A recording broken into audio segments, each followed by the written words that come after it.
তেহরানের বন্দরগুলোর উপর মার্কিন যুক্তরাষ্ট্রের আরোপিত কড়া অবরোধ, কিন্তু সেই অবরোধকে সাহসের সাথে উপেক্ষা করে একটি নিষেধাজ্ঞাপ্রাপ্ত ইরানি সুপার ট্যাঙ্কার সরাসরি পার হয়ে গেল, কোনো বাধা বা লুকোচুরি ছাড়াই। এটি এমন একটি পরিস্থিতি যা পুরো বিশ্বকে সংকটের দ্বারপ্রান্তে নিয়ে গিয়েছিল। কিন্তু পর্দার আড়ালে আসলে কি ঘটছে? আজ আমরা উন্মোচন করব কিভাবে আমেরিকার নৌ অবরোধকে বুড়ো আঙুল দেখাচ্ছে ইরান, এবং কেনই বা ডোনাল্ড ট্রাম্প হঠাৎ করে বলছেন যুদ্ধ শেষ। চলুন শুরু করা যাক। ইরানের রাষ্ট্রীয় সংবাদ মাধ্যম অনুসারে 2 মিলিয়ন ব্যারেল পর্যন্ত তেল বহনের সক্ষম একটি ভেরি লার্জ ক্রুড ক্যারিয়ার বা VLCC তার ট্র্যাকিং সিস্টেম চালু রেখেই সম্পূর্ণ প্রকাশ্যে ইরানি জলসীমায় প্রবেশ করেছে। ফার্স নিউজ এজেন্সির প্রতিবেদনে ট্যাঙ্কারটির নাম প্রকাশ করা হয়নি, তবে বলা হয়েছে যে এটি কোনো বাধা ছাড়াই হরমুজ প্রণালী অতিক্রম করেছে। আর এই ঘটনাটি সামনে এলো ঠিক তখনই যখন শিপিং ডেটায় 14 এপ্রিল একটি মার্কিন নিষেধাজ্ঞাপ্রাপ্ত চীনা ট্যাঙ্কারের হরমুজ প্রণালী পার হওয়ার তথ্য প্রকাশ পায়। ওয়াশিংটন ইরানের বন্দরগুলো অবরুদ্ধ করার পর উপসাগর থেকে বেরিয়ে আসা এটিই ছিল প্রথম জাহাজ।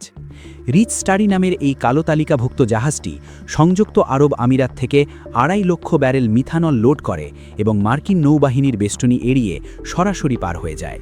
যদিও ব্লুমবার্গের ডেটা বলছে রিচ স্টাডি হরমুজ পার হলেও পরে ওমান উপসাগর থেকে ফিরে আসে।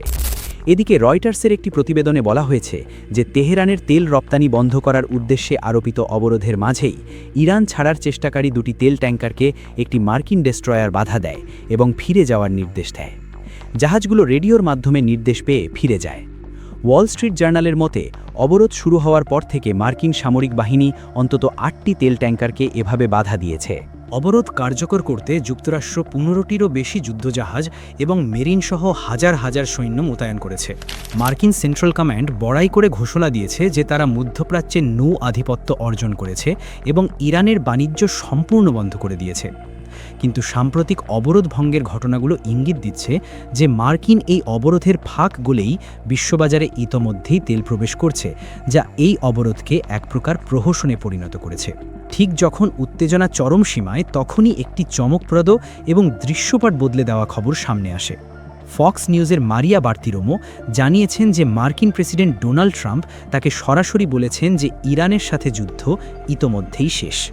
বার্তিরোমো যখন ট্রাম্পকে চাপ দিয়ে জিজ্ঞেস করেন যে কেন তিনি যুদ্ধ নিয়ে এমনভাবে কথা বলছেন যেন এটি অতীতের বিষয়, ট্রাম্পের উত্তর ছিল সংক্ষিপ্ত কিন্তু চমকপ্রদ: এটি শেষ। এই মন্তব্যটি ওয়াশিংটনের আগের কঠোর সতর্কবাণীর সম্পূর্ণ বিপরীত। একই সাথে ট্রাম্প নিশ্চিত করেছেন যে কয়েকদিনের মধ্যেই ইরানের সাথে দ্বিতীয় দফা আলোচনা হতে পারে। এটি সংঘাত থেকে সরে এসে সংলাপের দিকে এগোনোর একটি স্পষ্ট ইঙ্গিত। সমুদ্রে আমেরিকার এই চাপের বিপরীতে ইরান কি করছে? তেহরান স্পষ্ট করে দিয়েছে যে সমুদ্রপথে অবরোধ করে তাদের নতি স্বীকারে বাধ্য করা যাবে না। আতঙ্কিত হওয়ার পরিবর্তে দেশটি নীরবে নিজেদের বিশাল ভৌগোলিক অবস্থানের দিকে মনোযোগ দিয়েছে। স্বরাষ্ট্রমন্ত্রী ইস্কান্দার মোমিনি জানিয়েছেন ইরানের 8,000 কিলোমিটার বিস্তৃত স্থল ও সমুদ্রভন্ন তাদের অর্থনীতি সচল রাখার জন্য যথেষ্ট। ইরান এখন ইরাক, তুরস্ক, আর্মেনিয়া, আজারবাইজান, তুর্কমেনিস্তান, আফগানিস্তান ও পাকিস্তানের সাথে স্থলসীমানা ব্যবহার করে বাণিজ্য করছে। কাস্পিয়ান সাগরের মাধ্যমে রাশিয়া ও কাজাখস্তানের সাথেও বাণিজ্য চলছে। এমনকি আঞ্চলিক সম্পর্ক আরও সুদৃঢ় হয়েছে। পাকিস্তান গাওয়াদার বন্দর থেকে ইরান হয়ে মধ্য এশিয়া পর্যন্ত একটি নতুন ট্রানজিট করিডোর খুলেছে। ইরানের কৌশল এখন খুব সহজ: যদি সমুদ্রপথ বন্ধ থাকে তবে স্থলপথই সেই দায়িত্ব নেবে।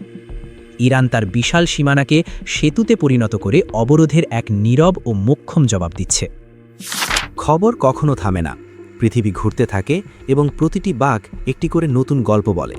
যুদ্ধ, নির্বাচন, ভূরাজনীতি, দুর্বল বনাম শক্তিমান। সবাই যখন যুক্তরাষ্ট্র চীনের বাণিজ্য উত্তেজনা কমার উদযাপন করছে, তখন পর্দার আড়ালে ঘটে চলেছে আরও অনেক কিছু। কিন্তু এই বিক্ষিপ্ত ঘটনাগুলোর ভেতরের বিন্দুগুলো কে মেলাচ্ছে?